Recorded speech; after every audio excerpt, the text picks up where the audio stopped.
Hello and welcome to remedial chemistry. तो thermodynamics की PYQs की जो हमारी सीरीज चल रही थी उसका आज थर्ड लेक्चर है। तो अगर आप लोगों ने 2 लेक्चर्स नहीं देखे हैं तो उसका लिंक आप लोगों को डिस्क्रिप्शन बॉक्स में मिल जाएगा, तो पहले उसे देखिए फिर आप इसको स्टार्ट करेंगे। चलिए स्टार्ट करते हैं। तो अब तक के जो लेक्चर्स हम लोगों ने देखे थे तो वहाँ पे हमने अलग अलग टाइप्स के क्वेश्चंस देखे थे। आज एक थर्ड सीक्वेंस हम लेकर आए हैं। तो मैंने पहले भी आप लोगों को बताया है कि हमारे प्रीवियस ईयर करने का तरीका ये नहीं है कि ईयर वाइज हम क्वेश्चंस करें, यहाँ पर हम सिमिलर क्वेश्चंस को पहले ले रहे हैं। ठीक है, तो चलिए स्टार्ट करते हैं। तो इसके बाद एक लेक्चर और आएगा और थर्मोडायनेमिक्स के पीवाईक्यूज हमारे कंप्लीट हो जाएंगे। तो किसी को कोई भी प्रॉब्लम हो तो वो कमेंट करके बता सकता है। तो चलिए स्टार्ट करते हैं। पहला क्वेश्चन है हमारे पास, द मोलर हीट कैपेसिटी।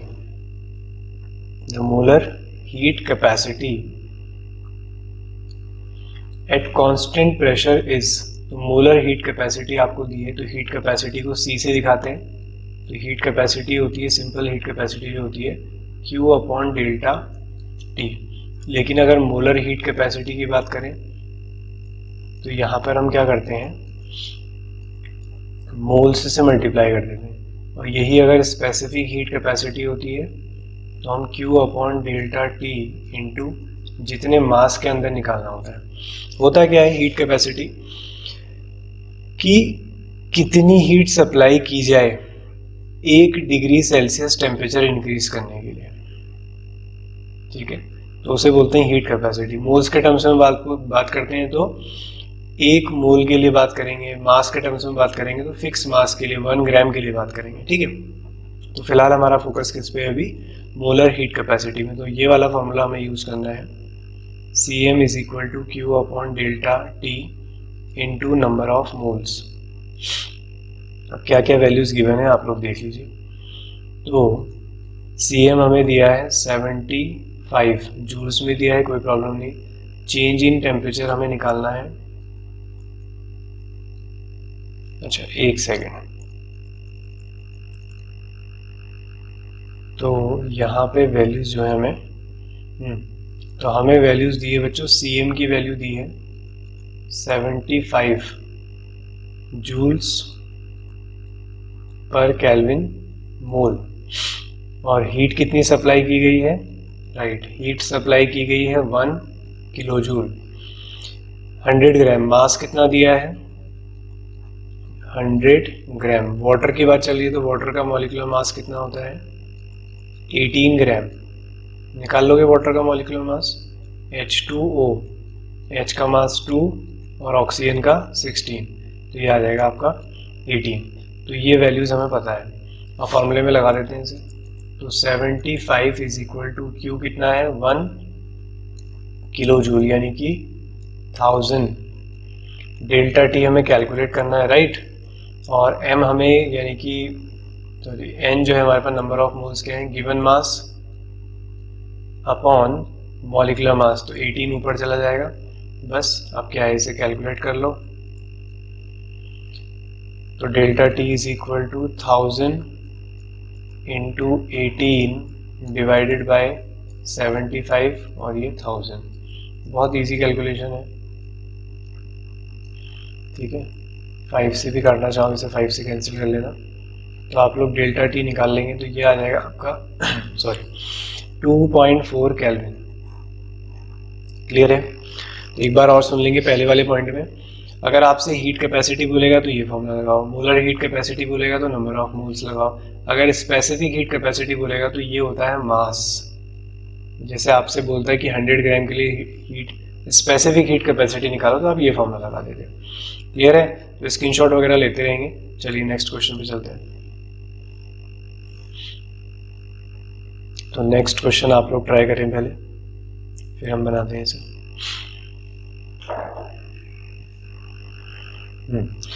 तो यूनिट ऑफ एंट्रोपी, तो एंट्रोपी में चेंज हम कई क्वेश्चंस करके आ गए हैं। Q अपॉन T ये होता है, तो Q की यूनिट हो गई जूल्स और टेम्परेचर हो गया केल्विन। 1 मोल के लिए बात की जाती है तो ये मोल भी यहाँ पे आता है। तो फाइनल आंसर है जूल्स पर केल्विन मोल।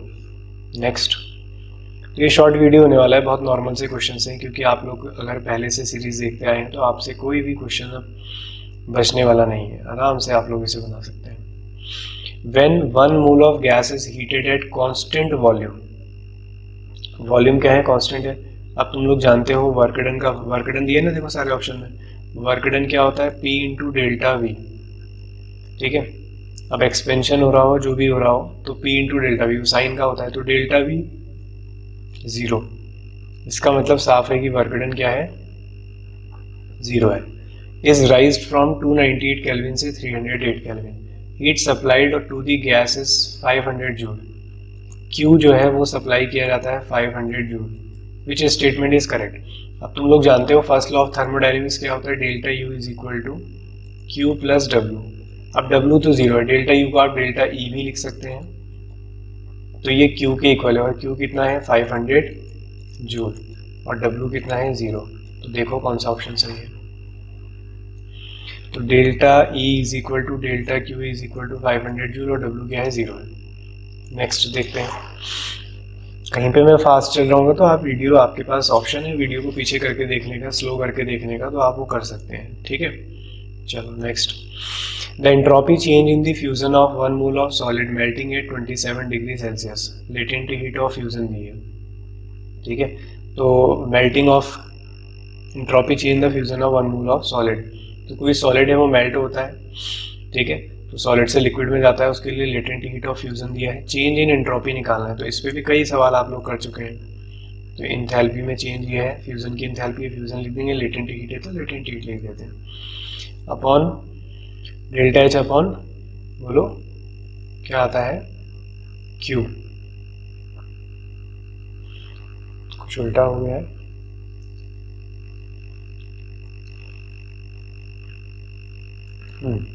तो डेल्टा एच अपॉन क्या होता है, टी।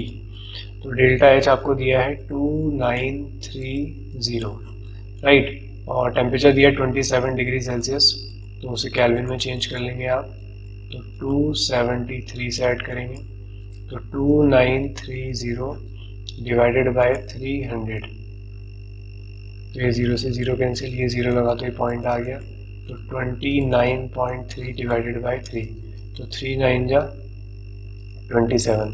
पहला ऑप्शन दिख रहा है आपको 9 में, अब आगे वो क्या कैलकुलेट करें, तो 9.77, this is your final answer. चलिए नेक्स्ट। ऑप्शंस देख लिया करो, बेवजह कैलकुलेशन करने में कोई मजा नहीं है, ठीक है। Identify the correct statement regarding entropy at absolute zero temperature. Entropy of a perfectly crystalline substances is taken to be zero. At absolute zero temperature, the entropy of a perfectly crystalline substance is positive.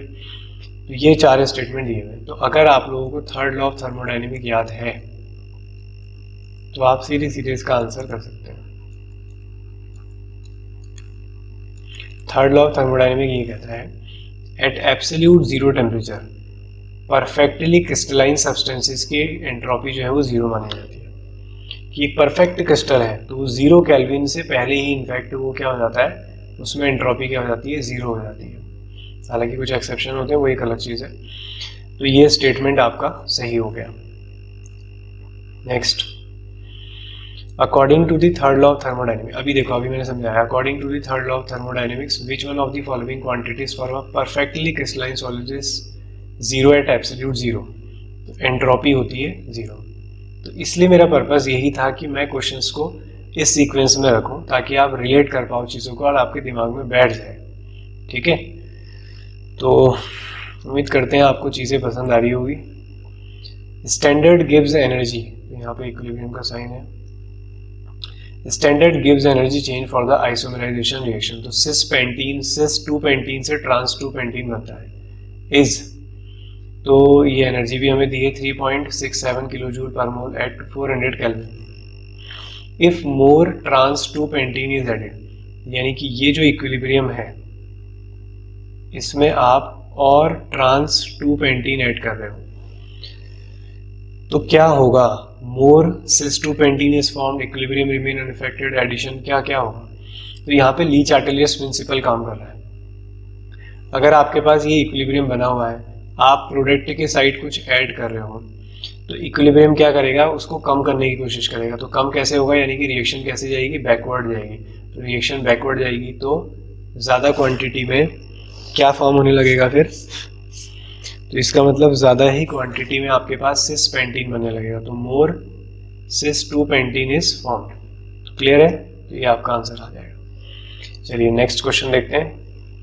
इसमें भी हम 10 questions करेंगे। बस एक last lecture इसके बाद आएगा जो बहुत ही ज़्यादा इंपॉर्टेंट है। सबसे ज़्यादा गलतियाँ बच्चे वहीं पे करते हैं वो होंगे, उस पर क्वेश्चंस होंगे इंथैल्पी के रिगार्डिंग, हैसेस लॉ के रिगार्डिंग क्वेश्चंस होंगे। तो वहाँ पे बहुत मिस्टेक्स होती हैं, इसलिए उसको हमने लास्ट पे रखा है, क्योंकि ये क्वेश्चंस करने के बाद तुम्हें कॉन्फिडेंस आ जाएगा कि हाँ हमें थर्मोडायनेमिक्स आती है। अब पहले ही वो कर लेते फिर प्रॉब्लम ज़्यादा आ जाती, ठीक है। तो अब तुम उसे बना सकते हो आराम से। फिर consider the following reaction during an automobile. तो एक रिएक्शन दी हुई है, the sign of delta H, delta S and delta G. तो डेल्टा एच का साइन देखते हैं पहले कैसा होगा। तो ये क्या है, फ्यूल है, कंबशन हो रहा है। तो कंबशन के दौरान एनर्जी रिलीज होती है, कंबशन में एनर्जी रिलीज होती है। तो अगर एनर्जी रिलीज होती है तो साइन कैसा होता है बच्चों, अगर एनर्जी रिलीज होती है तो साइन होता है नेगेटिव, यानी कि रिएक्शन कैसी है, एक्सोथर्मिक है। अब नेगेटिव वाले दो ऑप्शन दिख रहे हैं, एक बी ऑप्शन दिख रहा है और एक सी ऑप्शन दिख रहा है। लास्ट तक कंपैरिजन होना पड़ेगा भैया, ऐसे नहीं होगा। डेल्टा एस, एंट्रोपी देखो जरा, यहाँ पे क्या है 16 है और यहाँ पर 18 गैस के मॉलिक्यूल है। तो 16 और 18 को ऐड करो पहले, 8 और 6 14 हो जाएगा, 8 6 14, 2 और ये 3 34। तो इस साइड है 34 और इस साइड 25 और एक 26, यानी कि 26। तो इसका मतलब पहले एंट्रोपी कम थी, अब एंट्रोपी ज़्यादा हो गई है। तो इसका मतलब डेल्टा एस का साइन कैसा है बच्चों, पॉजिटिव है। अब आते हैं लास्ट डेल्टा जी। तो अगर रिएक्शन पॉसिबल है, कंबशन की रिएक्शन पॉसिबल है, स्पॉन्टेनियस है, तो डेल्टा जी कैसा होना चाहिए, नेगेटिव। तो ये कॉम्बिनेशन बन रहा है, नेगेटिव पॉजिटिव और नेगेटिव। देखो नेगेटिव पॉजिटिव नेगेटिव, ये वाला B option is the correct answer. चलो नेक्स्ट, इसे बनाइए। अब तो बन जाने चाहिए क्वेश्चन यार बच्चों, ठीक है। वीडियो पॉज करके खुद से ट्राई करने चाहिए तुम्हें। तो यहाँ पे डेल्टा एच बताना है। अब तुम लोग जानते हो डेल्टा एच और डेल्टा ई में रिलेशन है, जिसे डेल्टा यू कहते हो, plus delta N G R T. अब डेल्टा ई के फॉर्म में तो आंसर दिया ही है, डेल्टा एन जी निकालिए जरा। तो डेल्टा एन जी प्रोडक्ट के गैसेस मोल्स, ये गैस में होगा, ठीक है। यहाँ पे 2 है और रिएक्टेंट में कितने, 3 और 1 4, तो -2, तो -2 आर टी। तो this is your final answer. बहुत इजी है, एकदम हलवा सवाल है। तो इतनी प्रैक्टिस के बाद तो ये ऐसे ही लगने चाहिए तुम्हें, इसलिए सीक्वेंस में देखो वीडियो, ठीक है। During last question, during isothermal expansion. तो आइसोथर्मल एक्सपेंशन हो रहा है, तो चेंज इन टेम्परेचर क्या है, 0 है। फॉर एन आइडियल गैस, तो क्या है उसमें से जो ऐसे चीज़ है, इंटरनल एनर्जी इंक्रीज होगी, इंथैल्पी डिक्रीज, या इंथैल्पी रिमेन अनअफेक्टेड, या इंथैल्पी रिड्यूस टू 0। देखो इंथैल्पी इंटरनल एनर्जी और वर्क डन का फंक्शन होता है, राइट। अगर मैं चेंज इन एंट्रोपी निकालूं, change in enthalpy, change in internal energy, और वर्क डन क्या होता है, प्रेशर और वॉल्यूम का मल्टीपल, तो ये है। फिर उसके बाद प्रेशर और वॉल्यूम से हमें कोई मतलब नहीं है, हमें टेम्परेचर वाला टर्म चाहिए। तो PV इज इक्वल टू क्या होता है, NRT, तो NRT, डेल्टा NGRT डायरेक्टली नहीं लिखा क्योंकि इस बार T क्या है, delta T, change in temperature क्या है, 0। तो अब देखो डेल्टा अंदर जाएगा तो डेल्टा T आएगा, और जो कि क्या है, 0 है। तो ये वाला पूरा टर्म क्या हो गया, 0। तो इसका मतलब डेल्टा H किसके इक्वल हो गया, डेल्टा U, या फिर जिसे आप बोलते हो डेल्टा E के इक्वल, ठीक है। इसका मतलब इंथैल्पी क्या रहेगी, अनइफेक्टेड रहने वाली, इंथैल्पी रिमेन अनइफेक्टेड। तो ये कहानी थी। तो आई होप सारे क्वेश्चंस क्लियर हो गए होंगे, कोई प्रॉब्लम कहीं पर नहीं आई होगी। तो वीडियोस पसंद आ रहे हैं तो प्लीज़ उसे लाइक ज़रूर करें, चैनल को सब्सक्राइब कर लें अगर आप नए जुड़े हैं, तो इसी तरीके से जुड़े रहें। आगे जाके भी हम और PYQs वगैरह स्टार्ट करेंगे, और भी काफ़ी सारे लेक्चर्स अवेलेबल हैं, तो आप लोग जाके देख सकते हैं जो आपके लिए बेनिफिशियल हो। तो मिलते हैं नेक्स्ट लेक्चर में। तो okay, bye bye, take care.